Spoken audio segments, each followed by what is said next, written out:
gratia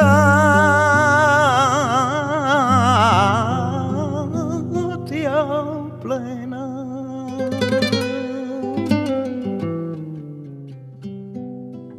María, gratia plena.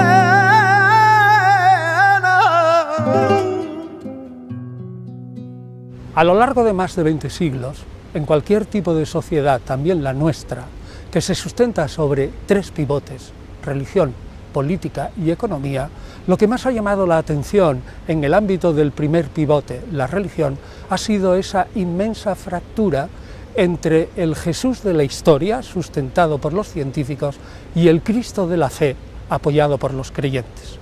O en otras palabras, Jesús predicó el reino de Dios, pero lo que vino fue la Iglesia. Este es el problema.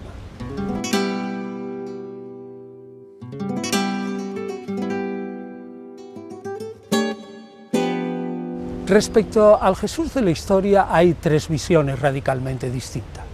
Una, normalmente la de los cristianos y creyentes, también algunos musulmanes, que lo consideran como un superhéroe y para algunos es totalmente divino, el salvador de la humanidad.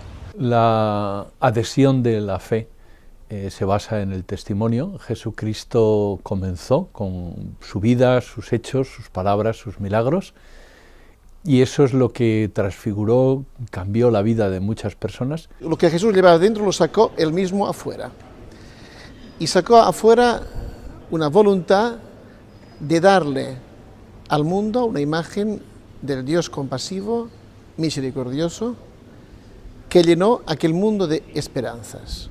Yo creo, por tanto, que hay una serie de elementos de carácter contextual y también específicos de la vida de Jesús que hacen pensar que la tradición oral que se transmitió durante la primera generación es una tradición bastante fiable. El hecho de que Jesucristo estuvo entre nosotros y que sigue estando entre nosotros es lo que la Iglesia propaga por el mundo entero. La segunda gran corriente, la que niega la existencia histórica de Jesús, es la que piensa que Jesús es un puro mito literario, es un invento, es una creación de sus discípulos. Los seguidores tomaron retazos de la vida de Krishna, de Buda, de Confucio, de Osiris, de cualquier otro, de alguna divinidad solar. La divinidad que muere y resucita es probablemente la más popular, la que más éxito tiene en el mundo egipcio antiguo. El esquema general no es desconocido, hay otras divinidades orientales que tienen este mismo esquema. Se da el simbolismo de un dios solar, de un dios redentor, de un dios que además tiene que nacer en una fecha solsticial propicia para que se renueve la naturaleza, porque está muy relacionado con los cultos agrícolas y con otros aspectos, porque el 25 de diciembre es cuando nacen todos los dioses solares. Es cuando nace Osiris, cuando nace Mitra, cuando nace Attis, cuando nace Dionisio. I Vangeli non sono una scrittura originale, ma una riscrittura. Los evangelios no son una escritura original, sino una reescritura de la historia del ejército del pueblo romano que va del Rubicón hasta el asesinato y funerales de Julio César. All'assassinio e alla morte, il funerale di Cesare. Mi resi conto per la prima volta. Una vez que se cae en la cuenta de que los evangelios pueden ser una reescritura de la vida de Julio César, vemos con toda claridad que los nombres de las personas y de los lugares de las dos narraciones son exactamente iguales e idénticos. Sono molto spesso identiche.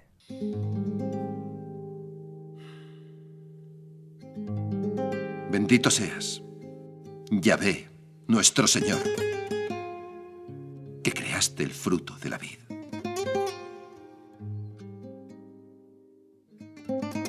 La tercera corriente que afecta al personaje Jesús comienza no muy pronto, aproximadamente hacia 1768, y a partir de ahí más o menos 300-350 investigadores se han dedicado a estudiar a fondo los evangelios y cualquier otro documento de la antigüedad para intentar reconstruir cuáles fueron los rasgos de verdad de ese personaje que tanto ha influido en toda la historia y sobre todo en el mundo occidental. Podemos ciertamente fiarnos de los evangelios en cuanto que no escriben una ficción literaria. Saben que Jesús vivió y murió en un tiempo y lugares exactos. Estamos muy preocupados por saber por qué fue un maestro carismático y un personaje real que no es como alguno de los dioses griegos perdidos en la antigüedad. Por otro lado, tenemos dificultad en fiarnos si lo que registraban los evangelios es fiable de lo que entonces podía recogerse. Tenemos dificultad en fiarnos de lo que se recogía en los escritos en aquella época. Y los historiadores trabajamos con lo que llamamos criterios de historicidad, para extraer de los evangelios retazos de historia. Personalmente, no encuentro muy convincentes las teorías de los que niegan o rechazan la existencia de Jesús. Es como una resaca del racionalismo del siglo XIX. Existen, por lo tanto, dos retratos distintos que únicamente permitirían pensar que alguien se ocupa de esta contradicción si no estuviera refrendada por testimonios prácticamente irrebatibles, que es los testimonios de los dichos y hechos que figuran en esa literatura. Maestro, no estoy seguro de saber escuchar a Dios y transmitir sus palabras a mis hermanos. Conocerás lo que está frente a ti, y lo que está oculto te será desvelado, porque no hay nada escondido que no llegue a ser manifestado.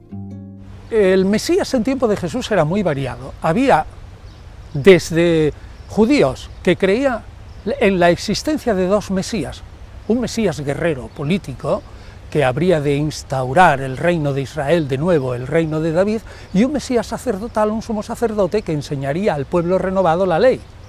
Pero eso es patrimonio de unos pocos. En líneas generales, la gente pensaba que el Mesías sería el que instauraría el reino real de Dios y de Israel en la tierra. Tenemos la idea de tener un currículum vital del Mesías, para el Mesías. Según fuentes judías, había diferentes visiones de lo que sería un Mesías. El Mesías real, hijo de David, el profético, el sacerdotal. Lo vemos en diferentes interpretaciones, hoy día muy precisas, que nos proporcionan los documentos de Qumran y los papiros del Mar Muerto. Hay muchas interpretaciones del mesianismo. Jesús se veía a sí mismo más profético. La Iglesia reclama que sea hijo de David. El Mesías es un hombre seleccionado por Dios creador, tan humano como cualquier otro, pero ungido en el sentido de que tiene una tarea de orden sobrenatural, que es realizar las promesas del Dios yávico y al mismo tiempo realizar las esperanzas, cuyo resumen y expresión máxima es la instauración en Jerusalén de un reino terrestre y celeste a la vez. Estos conceptos en el pensamiento hebreo eran prácticamente indisociables, para crear precisamente la realidad de las promesas. Sabéis cómo interpretar las señales de la tierra y el cielo, pero no sabéis interpretar estos tiempos en que el reino de Dios está próximo. Estás loco, vas a acabar igual que tu padre. Ningún profeta es reconocido en su tierra. Ni un médico puede curar a quienes conoce. La comunidad judía a lo largo de la historia ha ignorado prácticamente a Jesús. Pero ya a finales del siglo XIX, sobre todo con la obra de Joseph Klausner, cayó en la cuenta que Jesús es una de las perlas de la historia del siglo I del judaísmo, y que las parábolas de Jesús son quizás una de las más bellas piezas de la literatura judía. Su vida entera está ligada a la tradición milenaria del pueblo de Israel. Jesús recibió una educación judía de sus padres y de su entorno. Aprendió y predicó en las sinagogas. En ningún caso se puede afirmar que en las enseñanzas que recibió había nada que contradijera los principios fundamentales y la práctica del judaísmo. Bienaventurados sean aquellos perseguidos por la justicia. Suyo es el reino de los cielos. Bienaventurados los humildes de espíritu, porque de ellos es el reino de Dios. Bienaventurados los mansos, porque ellos heredarán la tierra. Resulta que Jesús fue tan poco importante que no dejó restos arqueológicos ni monedas. Luego solo tenemos textos. ¿Y qué textos tenemos sobre Jesús?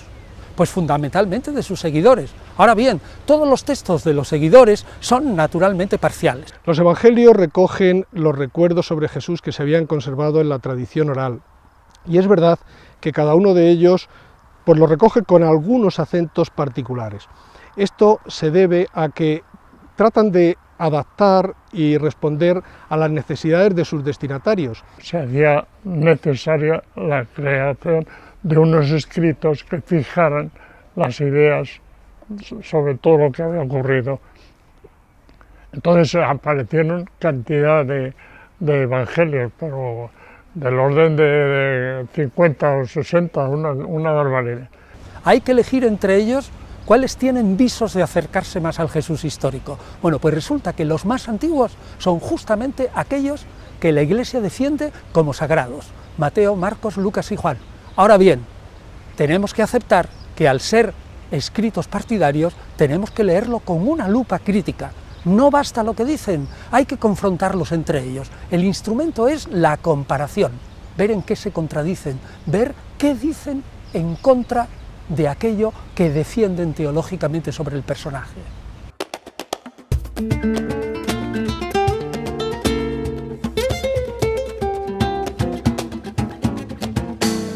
Las noticias históricas que tenemos sobre Jesús, históricas, son brevísimas, son escasísimas. Prácticamente se reducen a algunas cartas de Pablo, a una escueta o dos noticias del historiador judío Flavio Josefo, y luego a unos textos brevísimos de Plinio el Joven, Tácito y Suetonio. Y esto es todo. Jesús era uno de los nuestros. Jesús era un fariseo. Esta es la primera noticia histórica. Jesús fue crucificado. Jesús era un judío crucificado. La otra noticia está en Tácito, que dice que el que le crucificó fue el prefecto Poncio Pilato. Entonces, mi teoría del Galileo armado es deducciones, simples deducciones lógico-históricas de estas premisas. El dominio de la dinastía macabea sobre Israel fue el único periodo en el que los judíos pudieron disfrutar de un autogobierno obtenido gracias a la lucha que mantuvieron contra los griegos. Cuando más o menos un siglo después la dinastía macabea se desvaneció ante el poder romano, quedó en el imaginario judío como una época, la época dorada de Israel. Los rebeldes, los descontentos con la dominación romana se espejeaban en los macabeos y pensaban que el que vendría a salvar a Israel en un futuro inmediato, de un modo u otro, se parecería a los macabeos. Somos el pueblo elegido por Yahvé.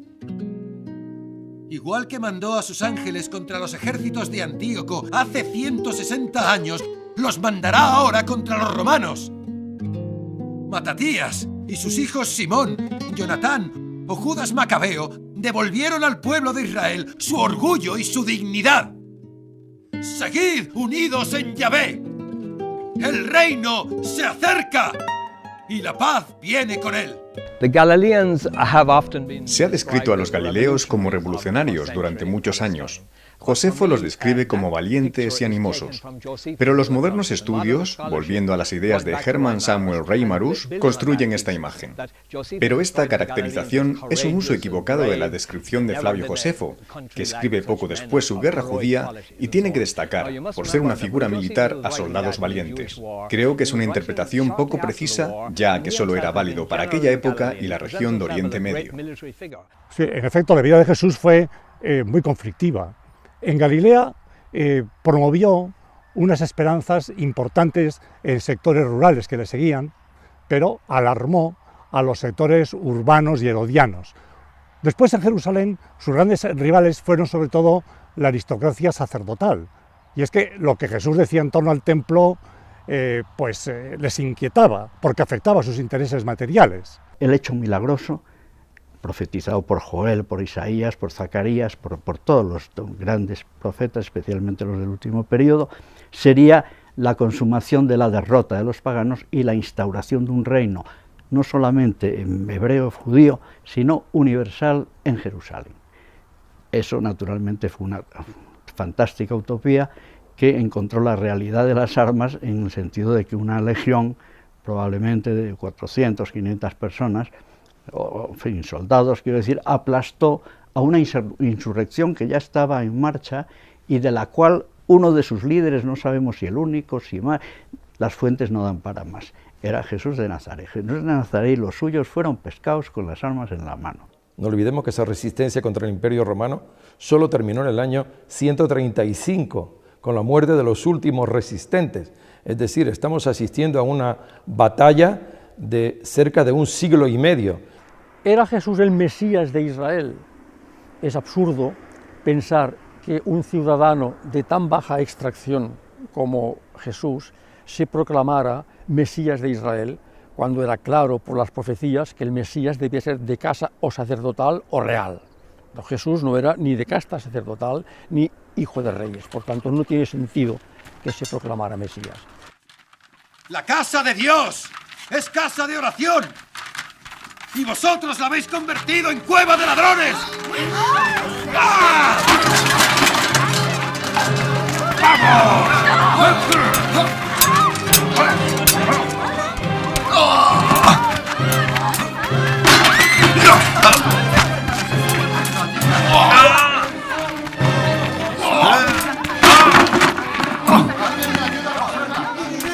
Señor, olvida mi pecado y envía tus legiones de ángeles.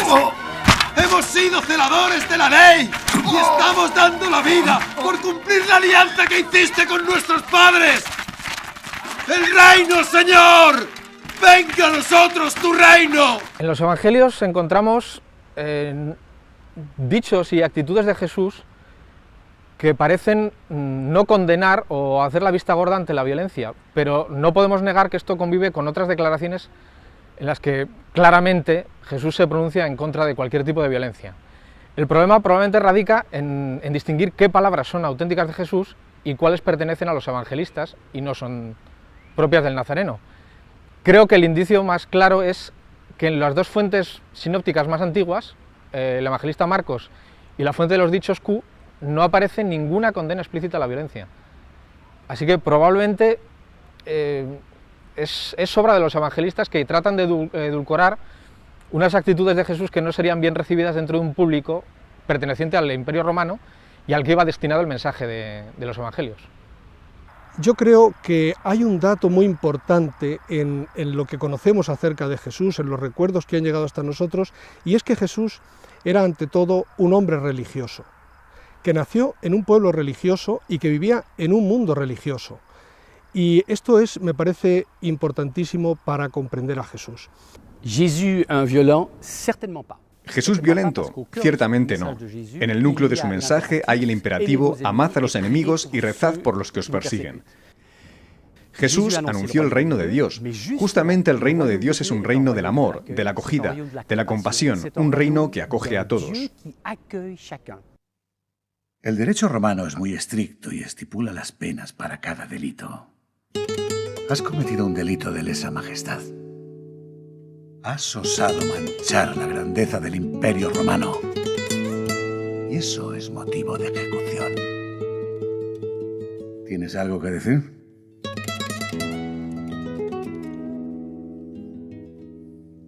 Entonces, te condeno a morir en la cruz por delito de sedición. Serás ejecutado mañana al amanecer. El siglo I es de los más documentados de la antigüedad. Y sabemos perfectamente que en esta época la crucifixión era lo que llamaban mors aggravata, una muerte agravada, como eran la cruz, la hoguera y las fieras en el circo, que se aplicaba únicamente por delitos de sedición y muy pocos otros. Por tanto, si el gobernador de Judea crucificó a Jesús, es que Jesús era un sedicioso. Esto no tiene vuelta de hoja. Históricamente, lo que nos consta es que Jesús fue crucificado por sedicioso. En señal de mofa, los romanos que le ejecutaron, al colgarle en la cruz, pusieron INRI. Muchos no saben lo que significa. Quiere decir Yeshua, de Nazaret, rey de Israel. Como esto no interesaba a las comunidades cristianas que trabajaban en el medio imperial o en el medio greco-romano, inventaron la especie, inventaron la falsedad de que eran los judíos los que habían condenado a Jesús y Poncio Pilato era un mero ejecutor. Pero esto consta únicamente en documentos que hemos calificado como no históricos, los evangelios. Esto es una leyenda. A Jesús lo mataron los romanos, como le consta a todos los historiadores y a toda persona de buena fe que quiera leer los evangelios. ¡Que hey del tormento!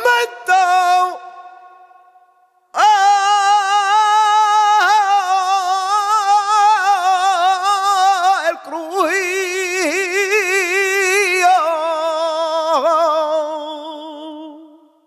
La minoría que siguió a Jesús, primero la minoría que le conoció, era realmente una minoría. Pero de esa minoría, los que le siguieron quedaron como parte del pueblo judío. Pensaban distinto, pero no eran menos judíos por eso. Los primeros seguidores de Jesús fundamentan su idea del mesianismo, del maestro, en ideas judías, pero añadiéndole un tema absolutamente importante. Ese Mesías es sufriente, es el siervo de Dios que ha sufrido por una misteriosa voluntad divina y además ha resucitado. No la resurrección general, la de los justos, la que va a venir inmediatamente antes del reino, sino una resurrección especial. La resurrección de Jesús es el dogma fundamental de los cristianos. Históricamente, esta creencia no pudo nacer en la misma Jerusalén, porque en la misma Jerusalén era clarísimo que Jesús no estaba allí, después de muerto. Esta creencia surgió, en primer lugar, en el seno de los primeros discípulos de Jesús, de lengua semítica, sus familiares, sus inmediatos discípulos, la creencia de que Jesús seguía vivo, su alma seguía viva, y que Dios le enviaría pronto, a no tardar, para liberar al pueblo de Israel y poner fin a los tiempos. Los musulmanes, creo yo, son más cristianos que los cristianos, porque creen que Jesucristo no fue crucificado.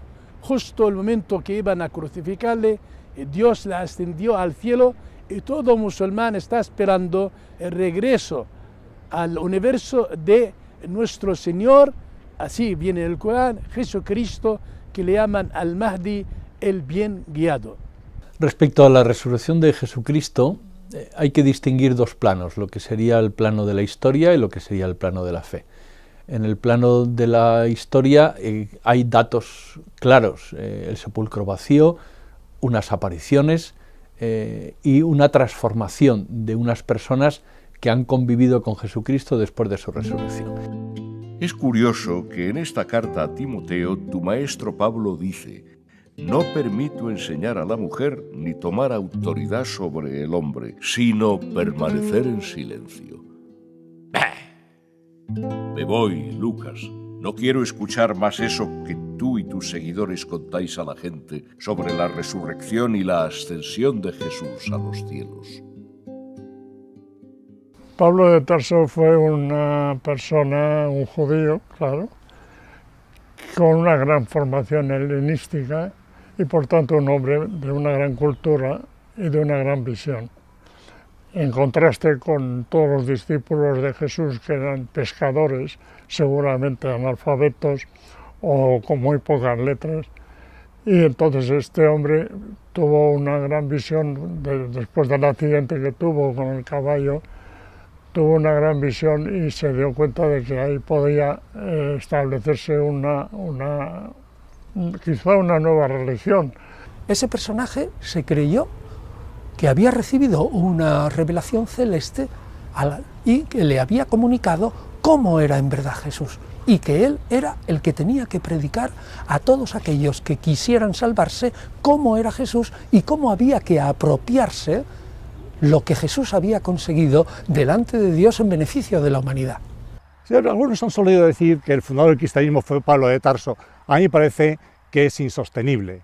El cristianismo se remonta a Jesús, a su persona y a su obra.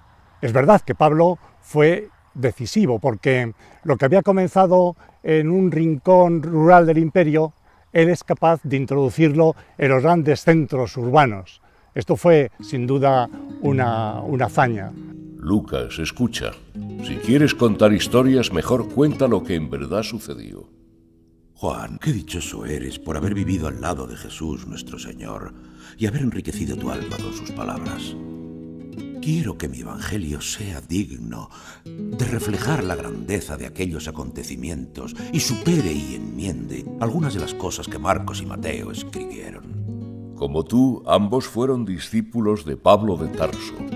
Así que yo no espero nada de vuestros relatos, que no son descripciones fieles de Jesús y de lo que fue su vida. Pablo transforma radicalmente el mensaje de Jesús.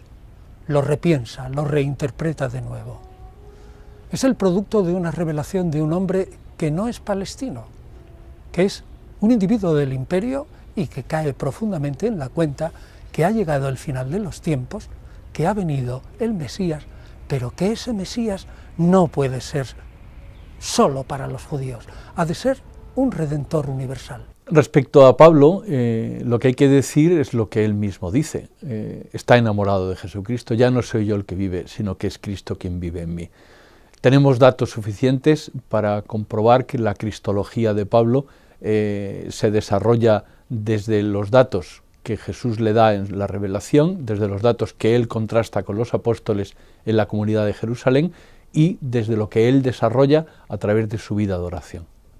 Y es evidente que, por lo que leemos en los escritos de Pablo, que Pablo transformó el simple mensaje de un Mesías judío, de un Mesías nacional, lo transformó en un Dios salvador de tipo helenístico. El creyente, uniéndose a este Salvador, se salvaba.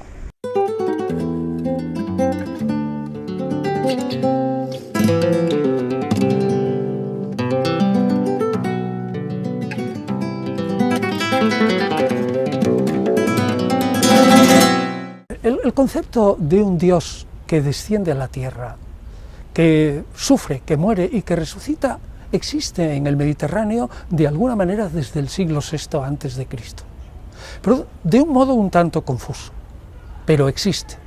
Y el modo, digamos, intelectual paulino de concebir la figura de Jesús se enmarca justamente dentro de esta concepción de la divinidad. Que las religiones de misterios, los cultos eran precisamente para revestirse del Dios que muere, sufre y resucita, que es una figura arquetípica de la historia de las religiones que aparece en el 2500 a.C.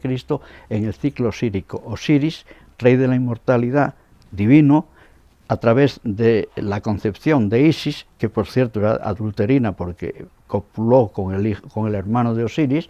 Osiris muere, pero resucita. Entonces la Eucaristía nace en Egipto, donde a través del grano, en los campos, la simiente, todo eso era el cuerpo de Osiris.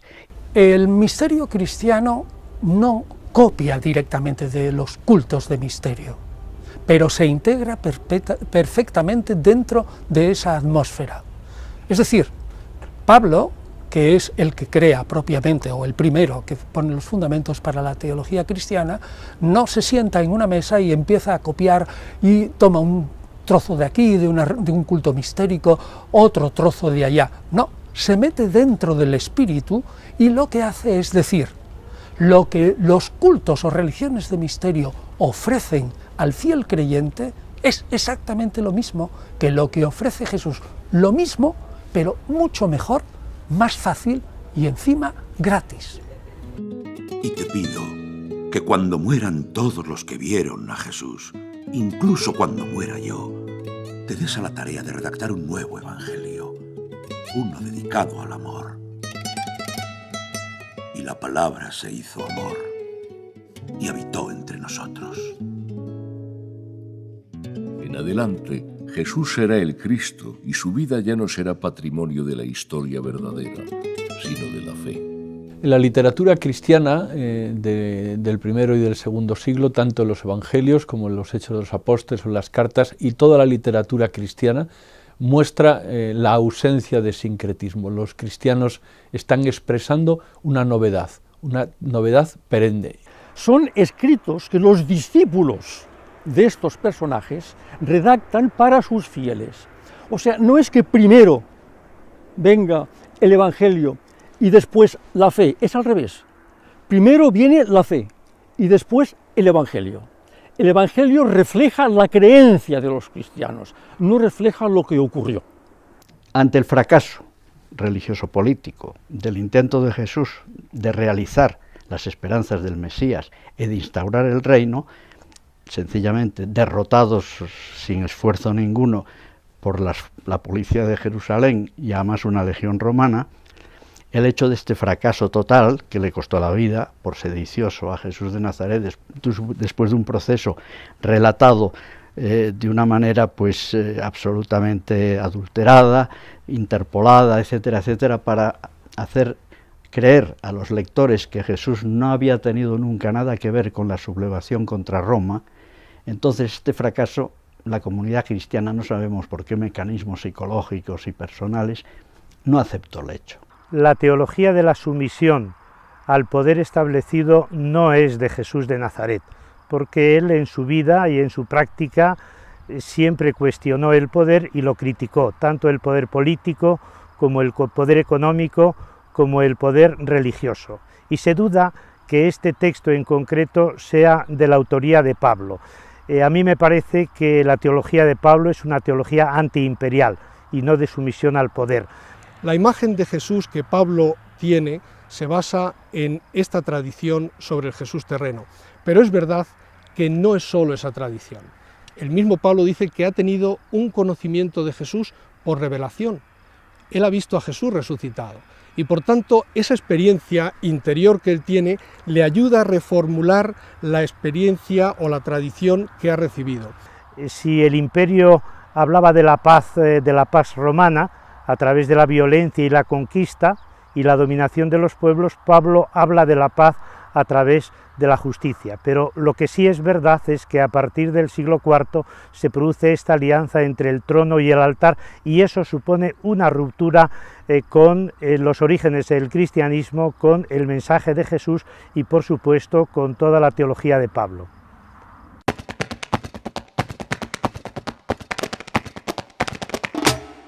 Jesús no fundó una iglesia.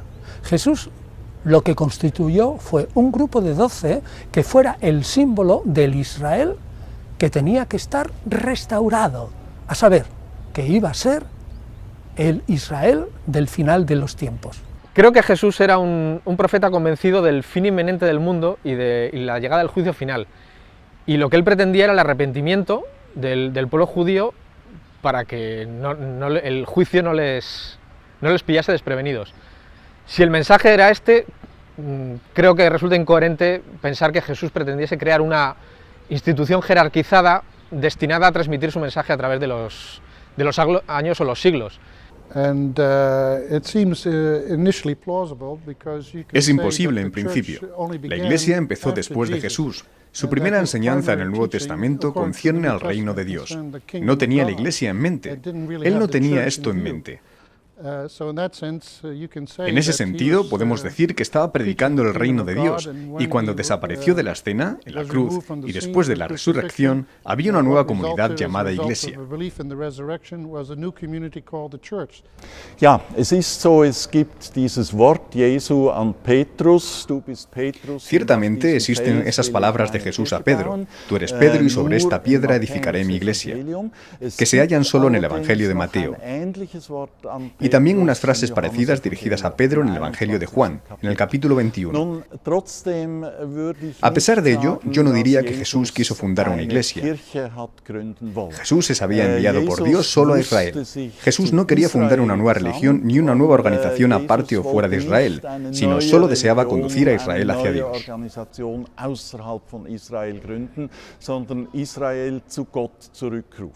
Pablo no fundó una nueva religión, pero Pablo contribuyó a que esta religión se difundiera como nueva por los 4 rincones del imperio y más allá, hasta hoy, porque vivimos de hecho de un cristianismo paulino. Veo mucha continuidad entre Pablo y Jesús.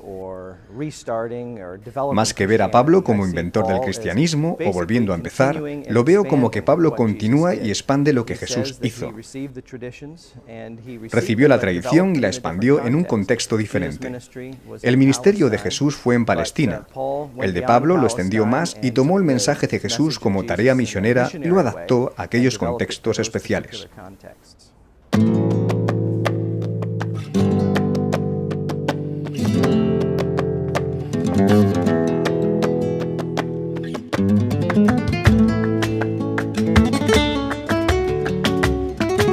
Ahora, en torno a Jesús, muy pronto se reunió un grupo de discípulos que tenían sus propias características, porque el judaísmo del siglo I era muy plural. Y después de los acontecimientos pascuales, aquel grupo continuó y adquirió unas características nuevas, sobre todo una mayor vinculación con Jesús, a quien le consideraban el Señor resucitado, y además se abren a los gentiles. Esto provocó una tensión con el judaísmo creciente. Al final acabaron separándose del judaísmo. Si hubiera alguien que tuviera la máquina del tiempo y cayera en una ciudad de Asia Menor a mitad del siglo II, caería en la cuenta de que había unas 8, 9 o 10 tipos de cristianismos distintos. La idea se plantea típicamente como si hubiera muchos cristianismos que emergían al mismo tiempo. No creo que esto sea cierto, y que competían entre ellos. Pablo y el cristianismo en continuidad con las enseñanzas de Jesús surgieron antes de las enseñanzas que Pablo tomó de Jesús mismo. Otros cristianismos que competían entre sí se desarrollaron después y divergieron de estas enseñanzas. Pablo y el cristianismo ganaron. La lectura de la primitiva comunidad cristiana lo que nos está mostrando es que eran hombres que tenían un planteamiento de santidad, un planteamiento de radicalidad en el seguimiento de Jesús, en la intimidad con Él. Ya no soy yo el que vive, sino que es Cristo quien vive en mí. Eso lo dice Pablo y lo recuerdan y se lo recuerdan unos a otros. Padre nuestro, que estás en el cielo, santificado sea tu nombre. Venga a nosotros tu reino. Hágase tu voluntad, así en la tierra como en el cielo. Y perdónanos nuestros pecados.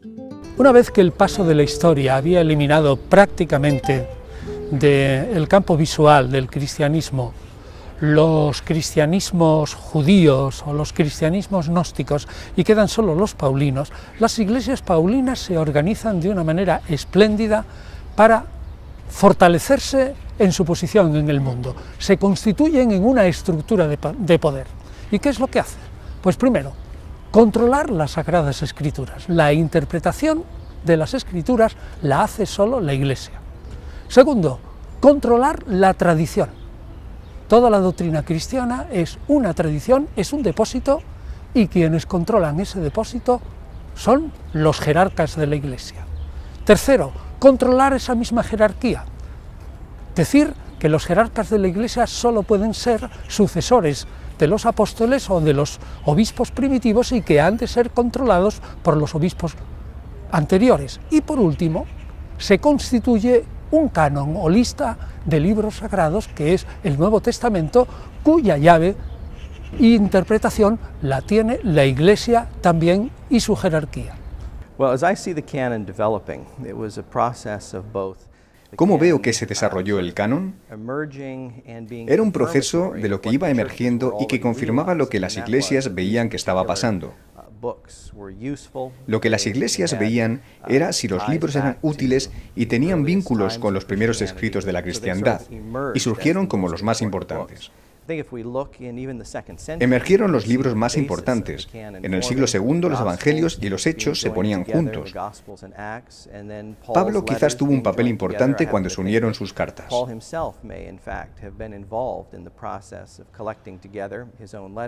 Entonces aparecieron cantidad de evangelios, pero del orden de 50 o 60, una barbaridad.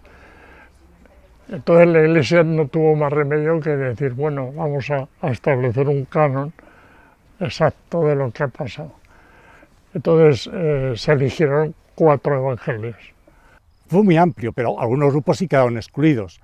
Podríamos decir que por la derecha hubo un judaísmo extremo que no se integró en la gran Iglesia porque no aceptaban a los gentiles, y por la izquierda pues los grupúsculos gnósticos que se perdieron en especulaciones esotéricas. El canon nos está poniendo de manifiesto que la unidad no significa uniformidad, sino que la unidad pues también va unida al pluralismo, que la fe es única, pero las expresiones conceptuales e institucionales pueden ser muy diversas.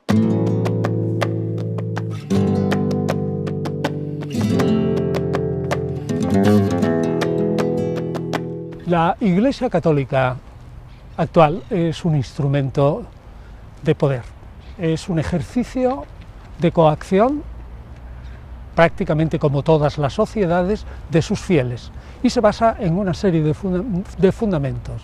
El primero es el control férreo de la ideología desde la infancia, a saber, que los niños estén educados en la más estricta ortodoxia desde pequeñitos, control de la familia. Después es el control de la información. A ser posible, los fieles no deben de estar demasiado ilustrados, porque doctores hay en la Iglesia que os sabrán informar.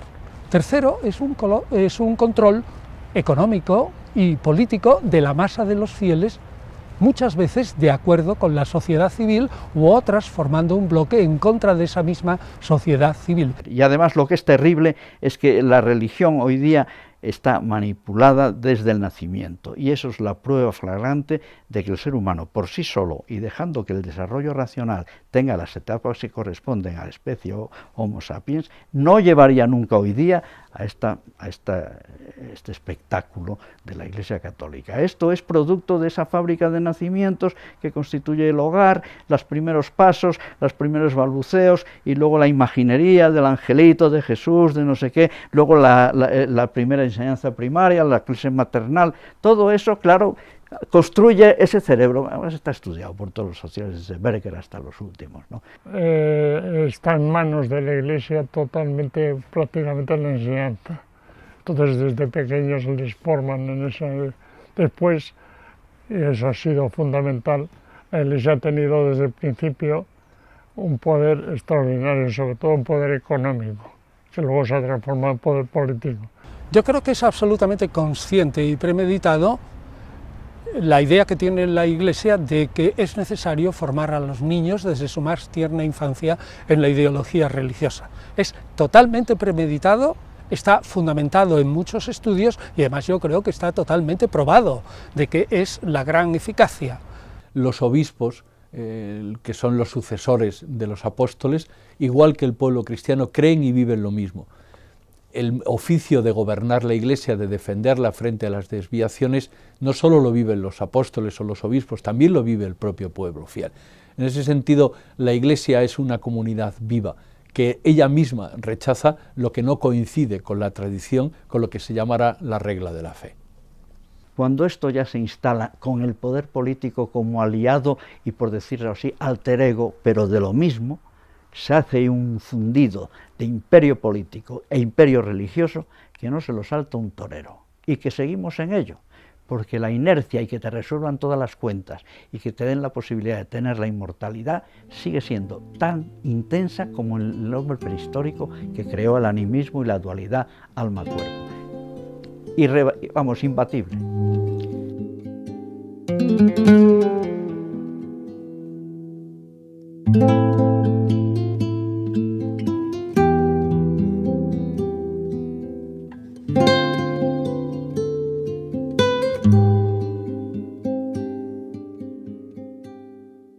La Iglesia se basa desde el punto de vista de los historiadores en algo que no tiene un fundamento histórico, pero por otra parte tiene un fundamento social y un fundamento de fe, es decir, está totalmente convencido o convencida de que eso que nosotros decimos que no es historia es una realidad sobrenatural que existe por encima de la historia y que es totalmente real.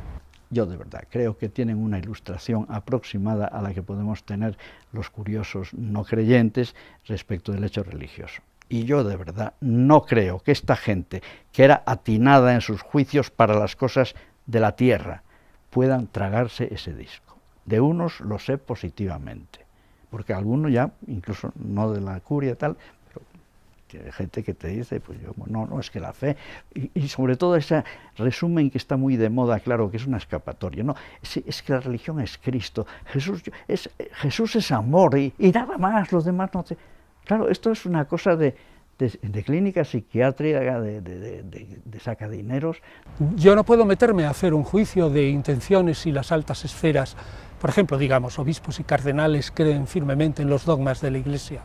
Circulan muchas ideas de gente que ha estado en contacto no solamente con la jerarquía católica, sino con todas las otras confesiones, tanto ortodoxas como protestantes, la idea clara, digo, de que las altas jerarquías no creen en general, sino que solamente utilizan la Iglesia como instrumento para sobrevivir. Yo no lo sé. Yo creo que el cristianismo nunca puede vaciarse en un mero humanismo, lo que no significa que el cristianismo no sea también un humanismo.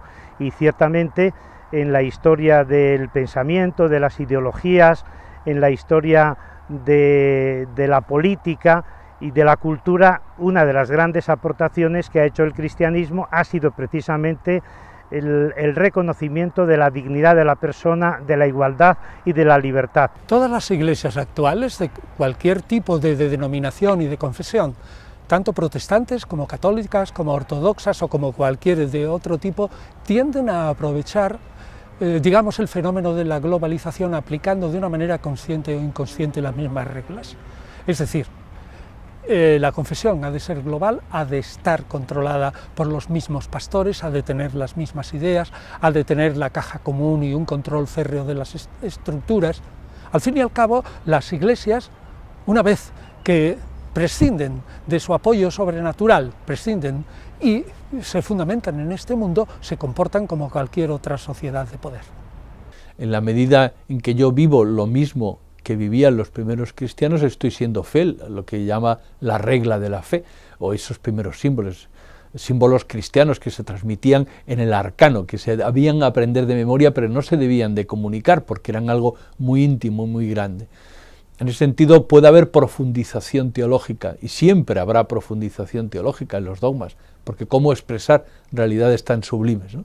Pero en ese sentido la Iglesia no puede cambiar lo que hemos vivido siempre, que Jesús es Dios y hombre verdadero. Eso se puede explicar con estas palabras, o se puede decir en inglés, o se puede utilizar quizás una expresión más técnica, mejor, que apure más, pero siempre es la misma fe. Eso es lo que siempre proclaman los concilios, el de Calcedonia, o el de Éfeso, el de Nicea, siempre es la fe de nuestros padres, la fe que hemos recibido, ¿no? Decíamos al principio que Jesús predicó el reino de Dios, pero lo que vino fue la Iglesia. La Iglesia actual, en todas sus denominaciones, es realmente la encarnación, dicen ellos, del reino de Dios en la tierra en lo posible. Ciertamente hay muchas cosas que se debe al buen hacer de las iglesias, como son los servicios sociales, pero hay otras muchas que no caminan con el paso de los tiempos y es fácil de prever que o se acomodan de alguna manera en lo que se pueda al espíritu moderno o irán desapareciendo poco a poco. El misterio de la Iglesia, el de la fraternidad, el de la justicia, el de la comunión, el de la paz, el de una cosa, lo de algo compartido, este secreto acompaña a la Iglesia siempre. Cuando esto funciona, hay Iglesia. Cuando hay Evangelio, hay Iglesia. Por lo tanto, la frase de Loisy quería ser una provocación, y lo es, pero finalmente resulta no ser verdadera.